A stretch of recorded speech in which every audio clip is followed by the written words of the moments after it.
My name is Zainab Agha. I'm a PhD candidate at Vanderbilt University, and today I'll be presenting my paper on tricky versus transparent towards an ecologically valid and safe approach for evaluating online safety nudges for teens. First, let's talk about the larger problem addressed by this work. We know that social media is an inevitable part of teenagers' lives, where 46% of the US teens have been victims of cyberbullying or harassment online. As such, our broader work focuses on teens' online safety, including understanding the types of experiences they have online, as well as coming up with different types of solutions. Our work, as well as the broader literature on adolescent online safety, have come up with a variety of solutions on this topic, including parental controls, as well as more strength-based solutions such as real-time interventions that can help teens be independent in self-regulating their online experiences. Nudges are one such approach that can provide real-time help to teens without being privacy invasive. In our prior work, teens recommended solutions that provided such just-in-time support to them, often resembling nudges. So overall, we have all of these promising ideas, but how do we know which of these solutions actually help teens?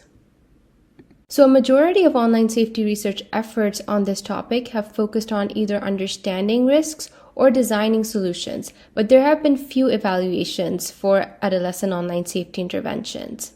Part of the reason is that doing realistic evaluations is not easy. In related fields of networked privacy and security, researchers have called for experimental realism or ecological validity, which is basically to match the user's real-life context as much as possible to the experiment when doing these evaluations.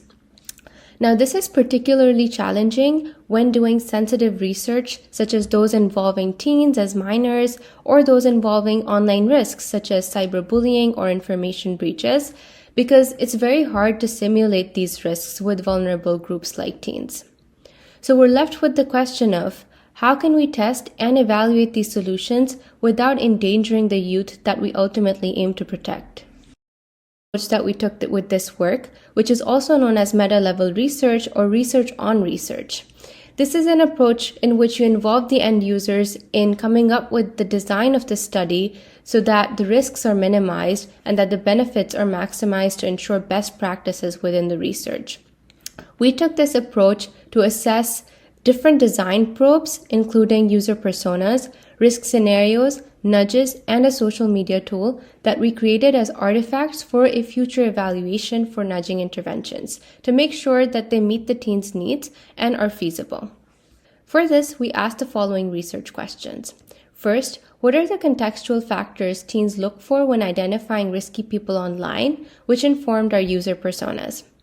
Next, what are the social cues teens use to decode risky situations, which informed our risk scenarios? Secondly, what user goals should be supported when designing nudge-based interventions for teens to mitigate online risks within social media? And finally, what approaches do teens recommend for designing research studies to evaluate online safety outcomes for nudges? To answer these research questions, we conducted 9 focus groups via Zoom with 20 teens, where each session lasted for about 2 hours long.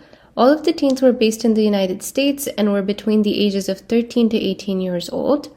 We had a balanced gender representation, and we had teens from diverse backgrounds and ethnicities, with the most participants being Asian or African American. Within these sessions, we first had introductions with the participants and had a warm-up question to familiarize them with the research that we do and our lab's work. Next, we had brief introductions to nudges and introduced them to the challenge of evaluating such interventions, which was related to the next activities that we conducted with them. The first main activity that we did with teens included redesigning user personas, for which we presented them with 10 prepared personas by the research team, including 4 risky users, 3 neutral, and 3 positive users. The goal of these user personas was that they would serve as other social media users in a future evaluation study for nudges. The 4 risky personas were based on common online risks encountered by teens, as shared with them in our prior research. And the positive and neutral personas were to balance this set and were based on commonly encountered social media users. We asked teens for feedback on different parts of these personas, including the bio, the background of the persona, the characteristics, personality, as well as the risky scenario that this persona would perpetuate. Next, we asked teens for feedback on nudges that were based on key ideas from prior co-design research with teens. We showed them 4 nudges, one for each of the risk scenarios based on the personas. And these nudges included sensitivity filters that would prevent the risk, as well as warnings about the risk with actions for safety, such as blocking the user, leaving the chat, as well as letting others know in the community about the risk. Lastly, we asked teens for their feedback on our study design and platform, which included feedback on the tasks of the study, the interface, which was an open source social media simulation tool, as well as the methodology of our study. So when should we ask questions? When should we intervene? And when should the participants think aloud about why they're taking certain decisions for the nudges and their reasoning for their actions?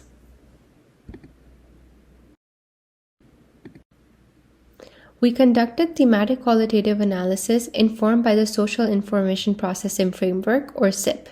SIP focuses on understanding how people process social cues and contextual factors online about one another, which guided our analysis for RQ1. For RQ2, we used SIP to code for how teens wanted nudges to help in relation to their user goals and decision-making choices. And for RQ3, we coded for teens' feedback on study design choices for measuring online safety outcomes of nudges and how they wanted to manage relational changes with people over time. Now let's jump into what we found from this work.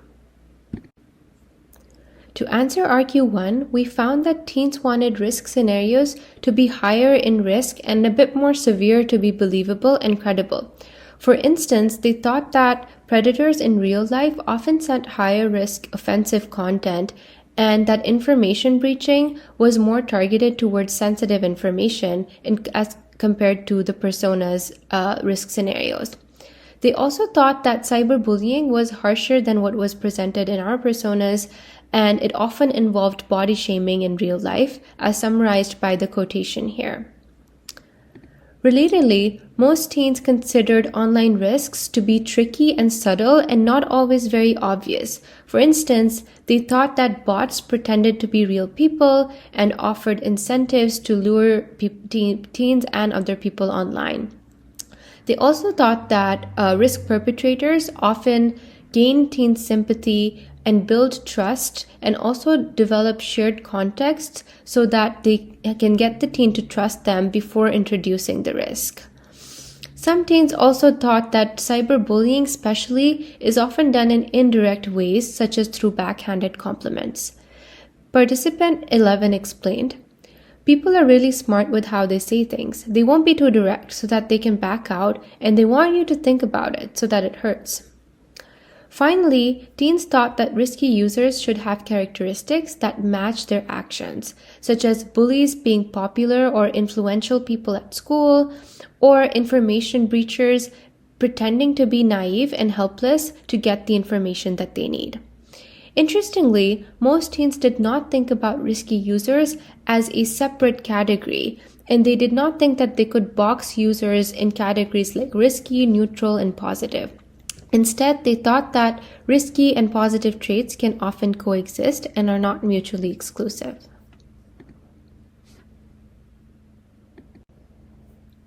Let's look at this persona as an example of teens' feedback summarized. So for this persona, which is Dave Fisher, teens wanted the persona to appear younger by having a picture of a younger person to trick the teens. They also thought that he would offer incentives to teens and post about materialistic things that would be attractive to teens. and that he would build trust with the teens and rant about his life to be relatable. And after building that shared context and trust, that's when he would perpetuate the risk. This brings us to an important point made by several participants, which is that they did not think of online risks as discrete categories. Rather, it existed on a spectrum where positive and risky traits can coexist, making safety and riskiness of users complex and nuanced. To answer Argue 2, we got teens' feedback on nudges built on ideas from previously co-designed studies. Overall, we saw that teens liked features that prevented the risk, like sensitivity filters, but they wanted the ultimate control to be the final decision maker on the issue. They wanted this through personalization for keywords that triggered nudges and with different options to view the risk so that ultimately they're the one taking the decision. Teens also wanted nudges to be more specific about the danger and the risk, and they wanted it to provide multiple options for safety, as blocking or reporting alone kind of seemed insufficient. And finally, teens liked options to let others know in their circle about a risk that they faced, because it led to accountability and it led to a reputation-based system where people would be cautious about the actions that they take online because of this accountability mechanism. But at the same time, they wanted to be selective with this option. So instead of telling everyone in their network about the risk, they wanted to choose who specifically they want to share it with. For Argue 3, we asked teens about our study design and platform, and we learned that teens wanted a certain level of transparency and assurance prior to engaging in the research. For example, they would like to know that they're participating in a simulation.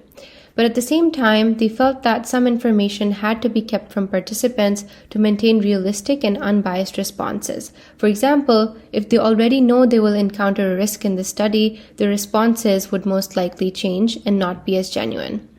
Teens also insisted that the platform should mirror actual social media that they use and have similar features. And finally, teens wanted researchers to balance the research insights that they gained through questioning and observation with the awkwardness of being observed. So they wanted to reduce interruption and observation as much as possible to ensure that their responses are genuine and they feel like they're in a realistic environment. Our work has important implications for future online safety research and nudging interventions. Firstly, our work presented an ethical challenge between higher-level realistic risks and teen safety, which can be overcome by implying the presence of higher risks, for example, through metadata of explicit content, and, for example, through putting other users at risk rather than directly aiming the risk at the teen. We also saw that the nuanced and subtle nature of risky scenarios makes nudges very important as teachable moments that can help teens recognize risky traits that are confusing or subtle early on.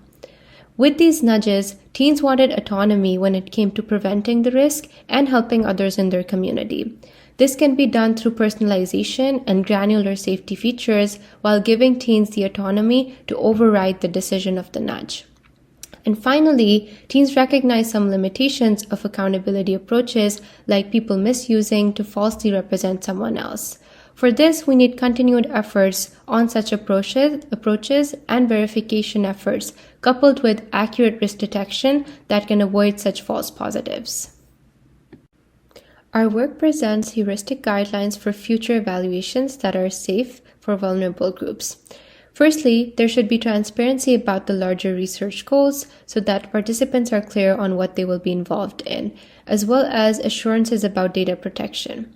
Interruption and observation should be balanced with research insights, and the environment should be made realistic through semi-controlled interactions.